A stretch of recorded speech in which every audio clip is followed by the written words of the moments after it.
The G7 communique at the end of the summit expressed a high level of commitment in tackling some of the most challenging issues the world faces today, like COVID-19.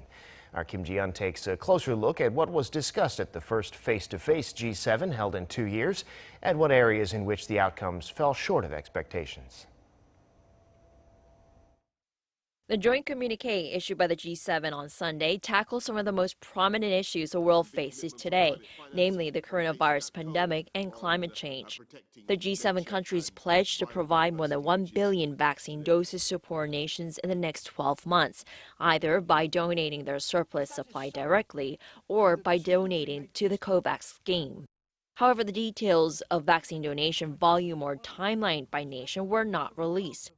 Also, the G7 leaders' stance was not clear regarding the temporary waiver of intellectual property rights for vaccines, a move that would promote vaccine access but would hamper innovation in the pharmaceutical sector.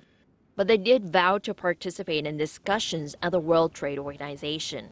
On climate, the communique stated the G7 countries will strive to deliver on their previous commitment to provide $100 billion annually to help low-income nations reduce their carbon emissions. But some activists, including global charity group Oxfam, called on the G7 countries to step up their actions. We have a once-in-a-century pandemic, absolutely unprecedented. We have 9 years to save the planet.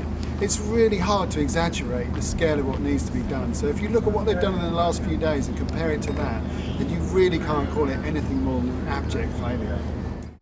The G7 countries, meanwhile, sharpened their tone on China in respect to trade and human rights, where Beijing is accused of committing human rights abuses against the Uyghur minority in Xinjiang. The leaders' communique stated the group would consult on collective approaches to challenging non-market policies and practices which undermine the fair and transparent operation of the global economy. The U.S.-led Build Back Better for the World plan was adopted, which promises to offer financing for infrastructure projects in developing countries to promote their transition to a renewable energy, a direct response to China's Belt and Road Initiative. On trade, the countries agreed to commit to a global minimum tax of at least 15% to make it harder for multinational corporations to avoid tax.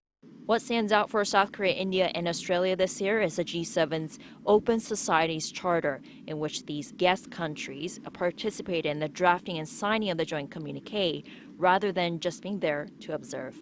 Kim Ji-yeon, Arirang News.